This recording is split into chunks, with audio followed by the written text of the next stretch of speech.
David? What? Which hand do you brush your teeth with? My right hand, of course. Why? Nothing. I usually brush mine with a toothbrush and Listerine toothpaste.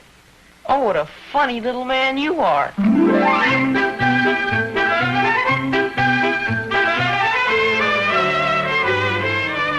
Listerine Antiseptic and Listerine Toothpaste present America's favorite family comedy, The Adventures of Ozzie and Harriet, starring the entire Nelson family. Here is Ozzie, who plays the part of Ozzie Nelson, and of course his lovely wife Harriet as Harriet Nelson.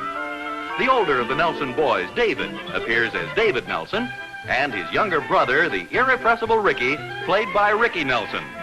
The Nelsons' next-door neighbor, Thorny, is played by Don DeFore. What do you mean you're not going, David? What does it sound like I mean? Sounds like you mean you're not going. Okay, then what's your question? What do you mean you're not going, David? I tell you, I'm not going. Okay. And that's final. Okay. That's the way you feel. I'll give you one more chance. That's a lot, but I'm not going. I happen to have other obligations. Big words. I promised to help a couple of friends of mine. What about me? I'm your brother, you know. Don't get maudlin. Yeah, I suppose you think I don't know what that means. Okay, what does it mean? Just for that, you can look it up yourself. I promised to help a couple of friends of mine. Guy can have a couple of friends in this world, can he? Oh, yeah? If it wasn't for me, you'd be an only child. Hi, Pop. Ricky's getting a little hot under the collar here. We're going to go to the movies this afternoon. Well, that's fine. Yeah, but now David's giving me some song and dance about not being able to go. Oh, what's the matter, Dave? Well, for one thing, I don't have enough money. Well, what happened to your allowance? Did you spend all of it? Not exactly. I loaned it to this guy at school. If you wanted to give it away, you should have told me. I didn't give it away. It was a loan. What'd you do, lend it to some pal of yours? Not especially, Pop. Just one of the guys in the class. Well, gee, that's a shame. Now you don't have any money to go to the movies with, do you? No, sir. Well, I tell you what I'll do. I think I can make a little exception and give you an advance on your allowance. How much do you need? Never mind, Pop. That's okay. No, don't worry about it. You can pay me back. Honest, Pop, I don't want it. What's the matter with you, David? You got rocks in your head? You let David handle his own financial affairs. I sure wouldn't let him handle mine, boy. Well, are you sure you don't want this money, Dave? No, thanks, Pop. Honest. I can't go to the movies anyway. Well, why not? I have to make some drawings for a friend of mine in science class. This guy has more friends. Well, look, Dave, the movies don't start until this afternoon. Why don't you do the drawings this morning? I don't think I can finish in time, Pop. It's an awful lot of work. Gee, this is a shame. Why can't this boy do his own homework? Because this boy happens to be a girl. Not unless you call the captain of last year's football team a girl. Not to his face, I wouldn't. It's awful nice of you to do these things for people, but gee, it's a shame to have you miss out on the movies on account of it. Well, that's okay, Pop. I don't mind. It's going to be a neat picture, too, boy. Well, I better get upstairs and get going on this stuff. Well, if you change your mind, let me know, Dave. Well, thanks, Pop. You know where your mother is, Rick? She's out in the kitchen. Oh. Are you sure? Yeah, but the table's all cleaned up and the dishes are in the dishwasher. Oh. Gee, that's a shame. Oh, I think I want to see her about something anyway. Harriet! I'm in here. Oh, there you are. I've been looking all over for you. Yeah, the dishes are all finished, thank you. Oh, that's too bad. Oh, you needn't look so unhappy about it. There's nothing to it anymore. No, I'm not exactly unhappy. To tell you the truth, I am a little concerned about David, though. He hasn't done anything wrong, has he? Oh, no, nothing like that. It's just that, well, I think he's being taken advantage of. Oh, I know what you mean. That Ricky can be a fast talker, but David knows how to handle him. No, it isn't Ricky. Oh, who is it then? Well, I know the boys aren't doing it intentionally, but David just doesn't know how to say no to people. Well, what are you talking about? Oh, it's one thing after another. Now, you take this morning, for instance. He has no money because he loaned one of his friends his entire allowance. He can't go to the movies because he promised some other kid he'd do his homework for him. Well, that sounds very nice to me. Personally, I think the whole world could stand a little more friendliness and generosity these days. Well, so do I, and I'm glad David's that kind of a boy.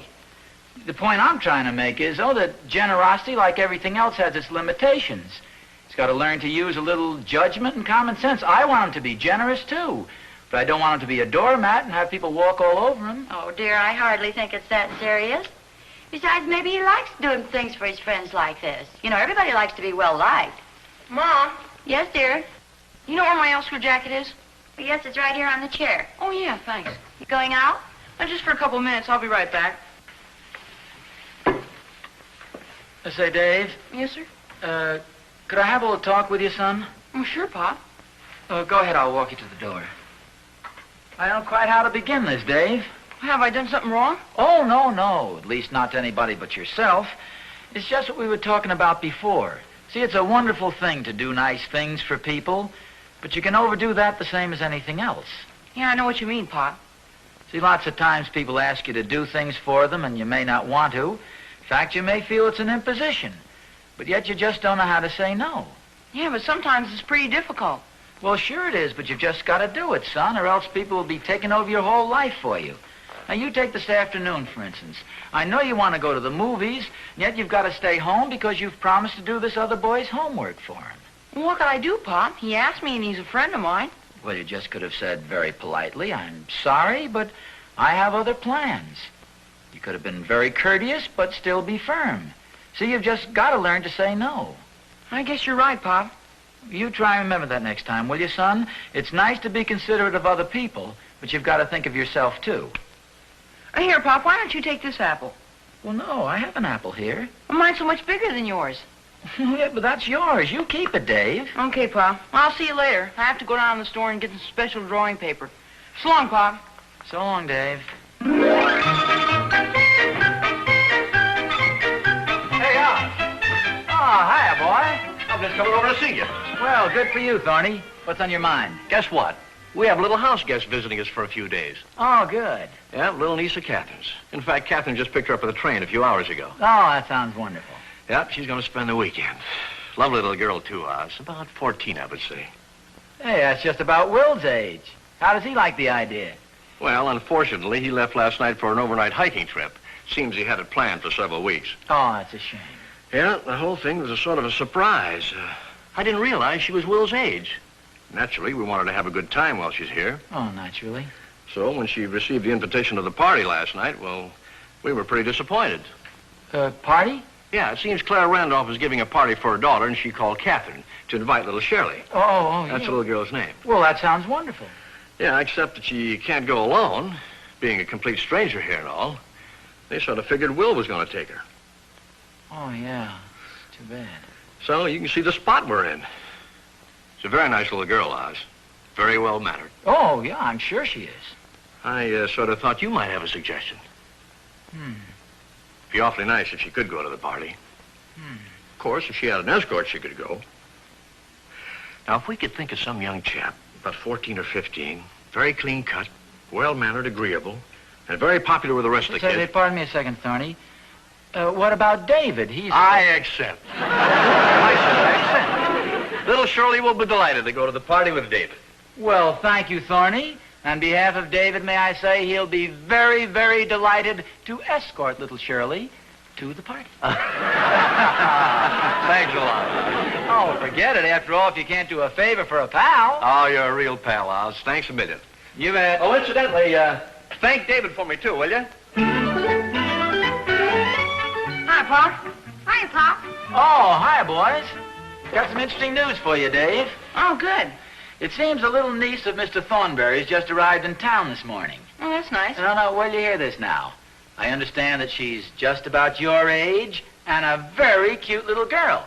Oh-ho. Everything later. To David. Well, sir, here's the interesting part. She's been invited to a party at Mary Randolph's, and I understand she doesn't have an escort. Where's Will? Well, he's gone on an overnight camping trip or something, so he can't take her.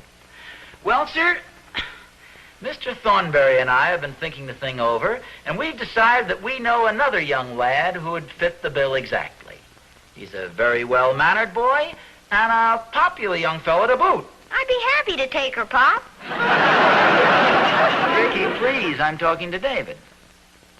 Gee, for a guy who's a popular young fellow to boot, I sure get kicked around. More David's age. Well, how about it, Dave? How about what, Pop? Well, Mr. Thornberry and I would consider it a great favor to us if you would agree to escort this charming little lady to the dance. You hear me, Dave? Yes, sir, I heard you. I was just thinking about something. Thinking about what, David? What you said before. What I said before? Yes, sir. I'm awful sorry, but I have other plans. You mean you don't want to go? Well, David, this sounds like it'll be a lot of fun. Well, thanks a lot, Pop, and thank Mr. Thornberry for me, too, but my answer is still no. Well, don't you even want to think it over? No, thanks, Pop. And, gee, thanks a lot for the swell advice, Pop. Oh, that's okay, son. Anytime at all. Come on, let's go.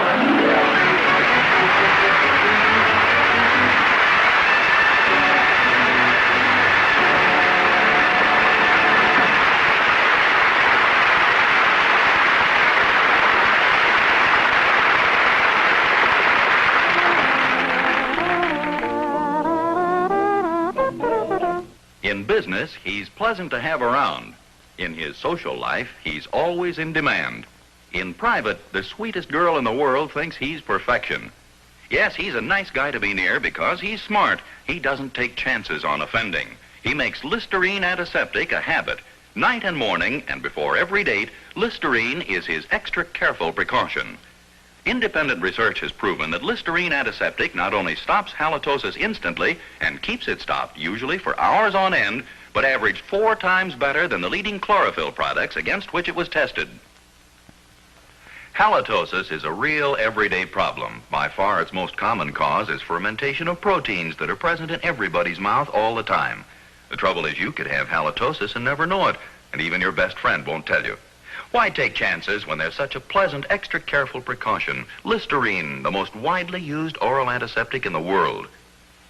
He said that she said that he had halitosis. She said that he said it's true of some girls too. He said that she said the answer was simple. Here's what she said to do. Try Listerine, buy Listerine. Keep breath fresh and clean with Listerine. Try Listerine, buy Listerine. Keep breath fresh and clean with Listerine. Hiya, David, old pal, old buddy. What's on your mind, little man? Not a thing, old pal, not a thing. You sure are palsy-walsy all of a sudden. I've been doing a little thinking. I doubt it. No, I mean it. I'm a pretty lucky guy to have a swell fellow like you for a brother. Yeah, life has been good to you. Best brother a brother ever had for a brother. Come on. What do you mean, pal? Come on, I know you're after something.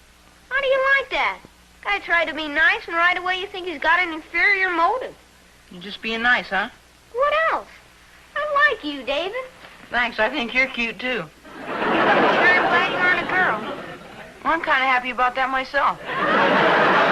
Sure would be awful having a big sister. Wearing your old clothes is bad enough. You don't mind having a big brother, though, do you? No, sir, boy. Especially a real smart guy like you. You think I'm a pretty smart guy, huh? Yes, sir. Do you think I'll ever be as smart as you, David? I doubt it. Hey, I thought you were going to the movies. Yeah, I was. You better get going, then. I think I'll stay home with you. What's the matter? Did you spend all your money? No, I got all my money right here. Well, why aren't you going, then? I like you, David. I like you, too. You know what I always say? I always say good old David is the salt of the earth, boy. Is that really what you always say? And then I always say good old David is the smartest guy in town. No kidding? And then I always say You're a pretty gabby little guy, aren't you? And then I always say when it comes to fixing things, boy, that David is terrific. Fixing what sort of things? Oh, little things. Like a flat tire on my bike. Will you fix it for me? Ricky, my boy, I've got news for you. Come on, David. If you don't fix it, I can't go to the movies. Big news. Oh, come on. Good old days, Fix-It Shop Finance Company and Escort Service has gone out of business.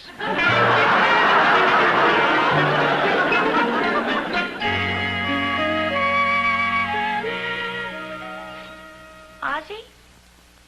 Oh, hi, Harriet. What are you so worried about? I'm not worried. Oh, I guess I might as well tell you. Harry, we have a bit of a problem here.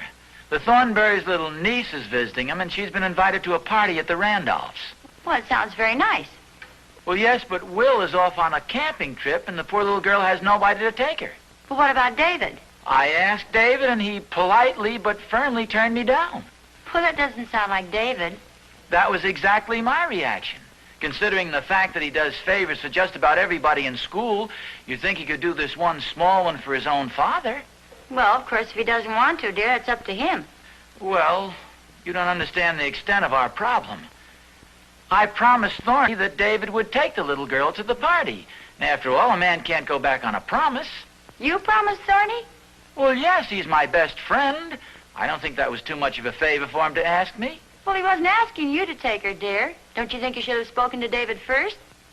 Well, yes, I realize that now, but I had no idea David would take my advice so seriously. What advice is that?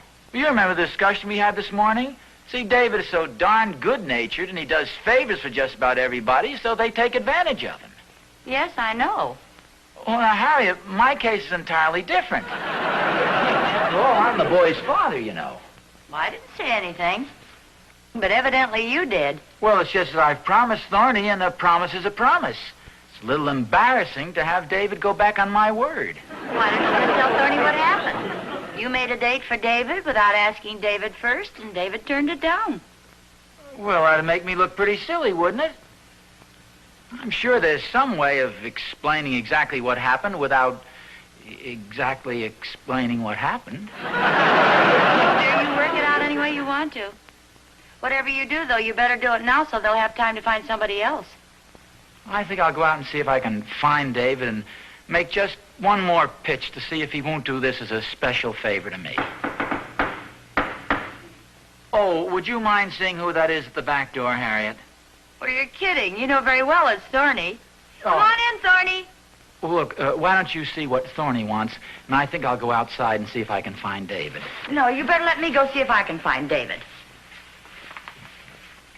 Hi, Harriet. Hi, Oz. Hi, Thorny. Hiya, Thorny. Boy, excitement is sure running at a fever pitch at our place today. Well, I know you boys have a lot to talk about, so if you'll excuse me, please. Harriet? Boy, you ought to see little Shirley. Thorny. She's so excited she could hardly wait. I've never seen a kid so happy in all my life. Pretty happy, huh? Oh, delirious. Well, you'd think this is the first dinner party she was ever invited to.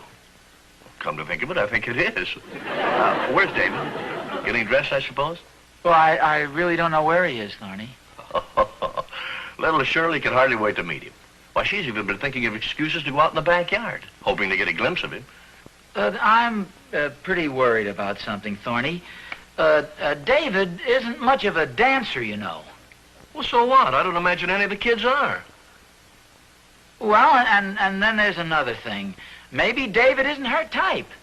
Oh, of course he's her type. He's a boy, isn't he? Well, it's just that maybe she might prefer somebody like the little Peterson boy. Now, he's been going to dancing school and all. Oh, no, she wouldn't care for him at all. You see, it's just the idea that David isn't much of a social type boy. He's a wonderful kid and all that, but he's not what you'd call a party man. Say, wait a minute. How about little Georgie Dunkel? Well, George is on the overnight trip with Will. See, I just got an idea. He's a lot younger than she is, and she's about a foot taller than he, but that Ricky always gives the girls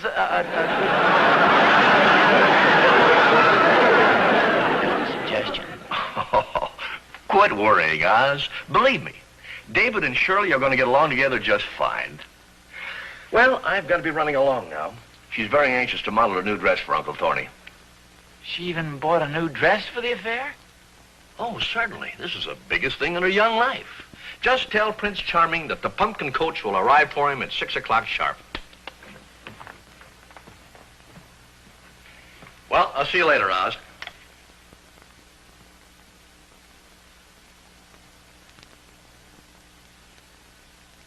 Harriet. Harriet!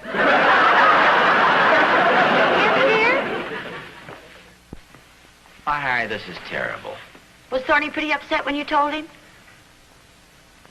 Well, Well, now, you've got to realize, Harry, that this is a very delicate situation we've got here. Everybody's terribly excited about the party. The little girl's looking all over, anxious to meet David. She's bought a new dress. This is going to be a terribly crushing blow to the poor. Ozzie, you did tell Thorny. Oh, of course I plan to tell him. In other words, you haven't told him yet. Well, like I say, Harry, now this is a very delicate situation. There are lots of different factors involved that make it extremely difficult to... I chickened out. Well, dear, I know how you feel, but the longer you put it off, the harder it's going to be. I can't argue with you because you're absolutely right. The only thing I can do is just face the music and call Thorny and tell him exactly what happened. Good for you. May I have the phone, please? I don't suppose... No, I wouldn't. This is probably the last time I'll hear old Thorny's voice. See, maybe if I just saw David and spoke to him once more and pleaded with him and explained to him what a wonderful thing it would be to do this favor for his kindly neighbor, Mr. Thornberry, and his dear old dad. See, maybe I could bribe, not bribe, I mean, maybe I could offer the boy a couple of dollars. Well, look, dear, he won't be back until dinner time. It'll be too late by then. Yeah, I guess you're right.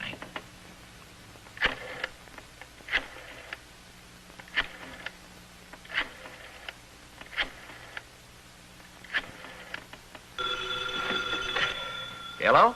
Hello, Thorny. This is Oz. Hi, Oz. What's up?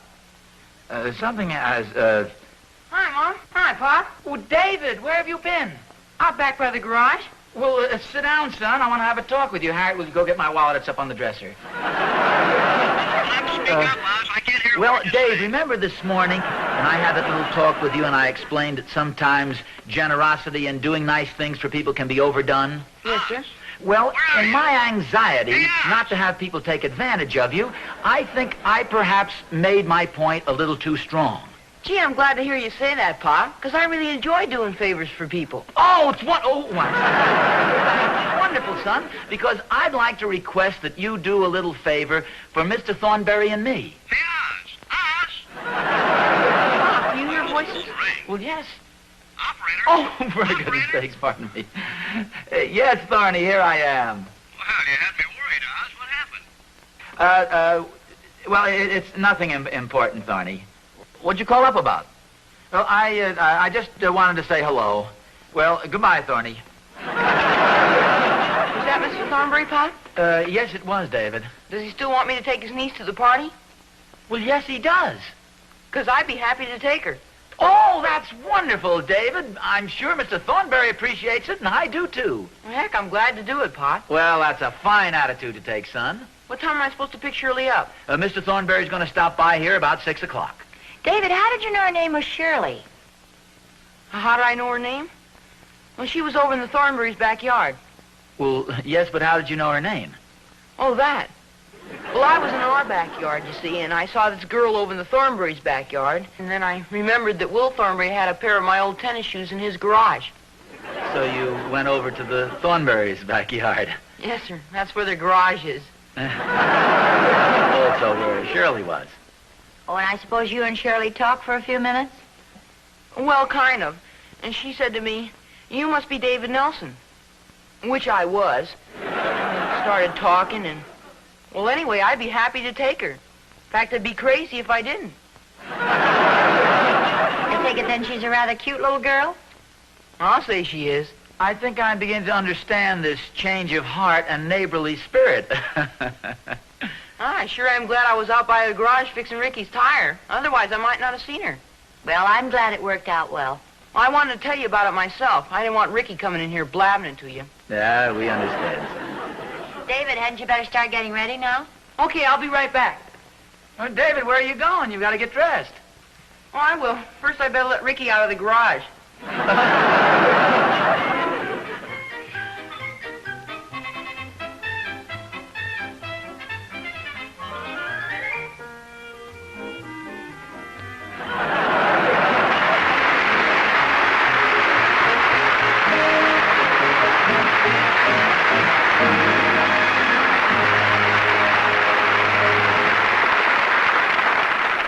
white, minty Listerine toothpaste. You never tasted such a clean, fresh, wide-awake flavor in your life. And no other leading dentifrice, no chlorophyll product, can do more for you than Listerine toothpaste. Because Listerine toothpaste gives you Listerine's special ingredient, luster foam. Can help your toothbrush cut down tooth decay as much as 60%. Keep your mouth clean and fresh for hours. And look at the money you save. This thrift pack gives you not one, but two big 45-cent tubes for only 59 cents.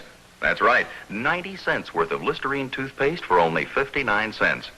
Boy, if only you could save this much on everything you buy. No wonder Harriet Nelson says Listerine toothpaste is your best buy by far. So, buy now.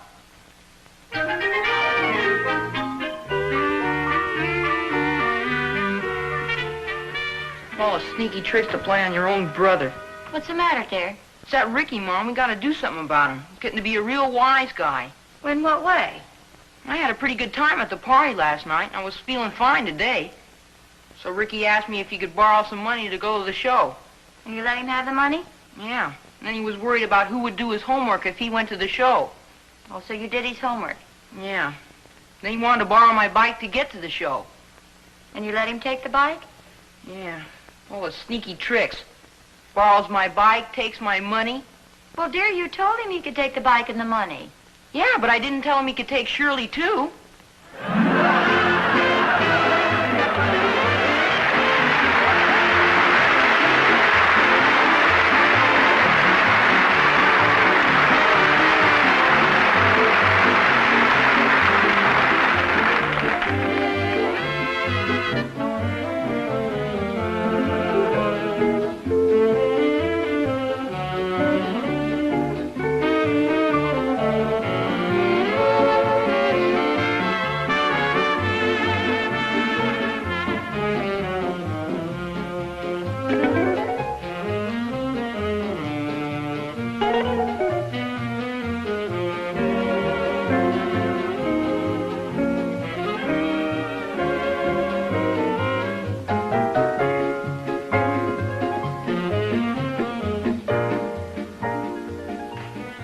Next week, The Adventures of Ozzie and Harriet, starring the entire Nelson family, Ozzie, Harriet, David, and Ricky, will be brought to you by Hot Point Quality Appliances. Remember, look to Hot Point for the finest first. Isn't it time? Time you bought the whole family fresh, clean, new prophylactic toothbrushes. Prophylactic, of course. This world-famous line includes a style, size, and texture for every taste and need. The Pro Tufted, for example, with its special end tuft to get at those hard-to-reach back teeth. Or the new Pro 59, the totally different toothbrush with thousands of extra thin bristles. You never felt a brush so gentle yet so sturdy. Or this brush, specially sized for children's mouths. Look for the prophylactic toothbrush display at any drug counter. Ladies and gentlemen, this could be your automobile. As you can see, somebody gambled and lost. This weekend, make sure your weekend motoring is fun, not fatal. Be very careful in heavy traffic the next time you are tempted to take a chance. Play it safe. The life you save may be your own. This could be you.